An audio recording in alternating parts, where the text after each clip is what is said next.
सावन मास शिवरात्रि की आपको हार्दिक शुभकामनाएं। पहली बात तो ध्यान रखना, ये महाशिवरात्रि नहीं है।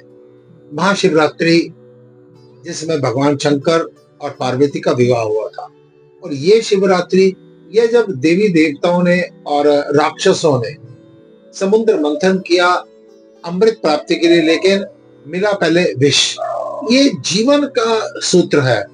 घर से चले थे हम तो खुशी की तलाश में, खुशी की तलाश में हम सामने खड़े थे।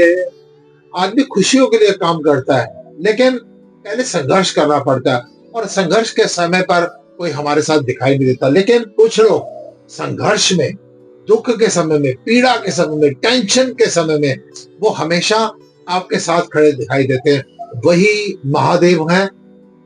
और भगवान शंकर ने क्या किया कि जब अमृत की जगह विष मिला, तो भगवान शंकर ने ये नहीं सोचा कि इसका रिजल्ट क्या होगा।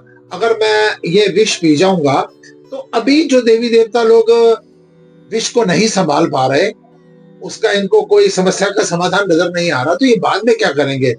उपकार करने वाला आदमी सिर्फ उपकार करता है। भगवान शंकर ने जहर का प्याला पी लिया।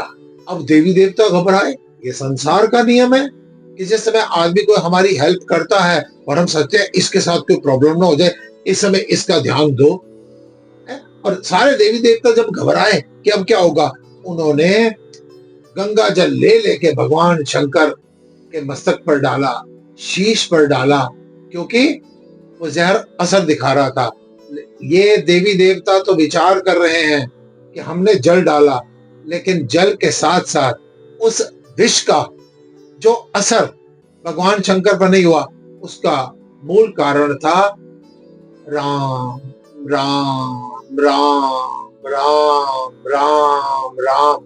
राम नाम देता है सबको आराम।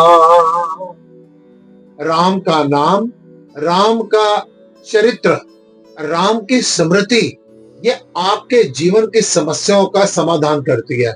और राम नाम जाप से, राम नाम के चिंतन से, मनन से भगवान शंकर के जीवन में विष भी कोई असर नहीं कर सका।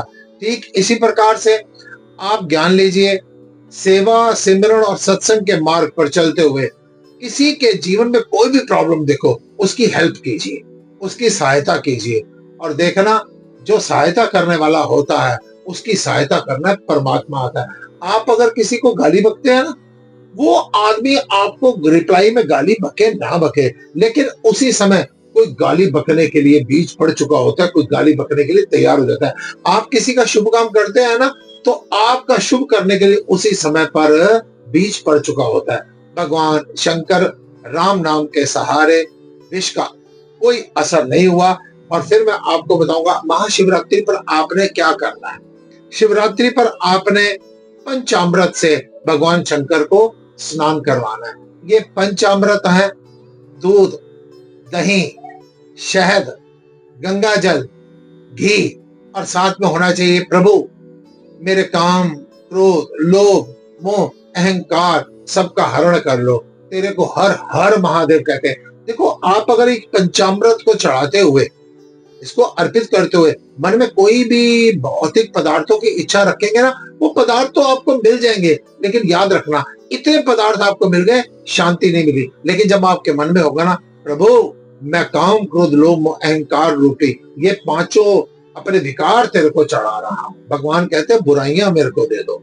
और बुराइयां जो कहते हैं ना, नशे भगवान को, भांग चढ़ता है, धतूरा चढ़ता है, अक चढ़ता है, यानी बुराइयां सारी परमात्मा को दे दो, परमात्मा को मेरी बुराइयां ले लो। जो लोग शराब पीते हैं, नशे करते हैं और ये कहते हैं ना भगवान शंकर का प्रसाद है, तो उनसे कहूंगा भगवान शंकर का प्रसाद तो उन्होंने विषपान भी किया था, जहर भी पिया था। एक बार थोड़ी सी जहर पी के भी देख लो, तो आपको पता चलेगा भगवान शंकर का प्रसाद क्या होता है।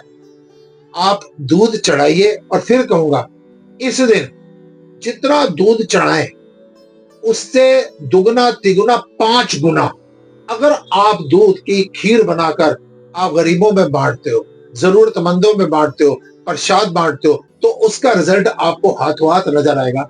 खीर बना लीजिए। खीर बनाने के लिए कई बार आपके पास टाइम नहीं है, वो दूध पिला दीजिए किसी अभावग्रस्त औरत को, किसी अभावग्रस्त बच्चों को जो कुपोषण के शिकार हो रहे हो, ऐसे बच्चों को दूध जरूर पिलाइए, थोड़ा सा भगवान पर चढ़ाइए, फिर इसके परिणाम आपको नजर आएंगे। महाशिवरात्रि, शिवरात्रि पर्व की आपको हार्दिक शुभकामनाएं। साथ साथ में आपने ओम नमः शिवाय, ओम नमः शिवाय, ओम नमः शिवाय, ओम नमः शिवाय, ओम नमः शिवाय का जाप करना है।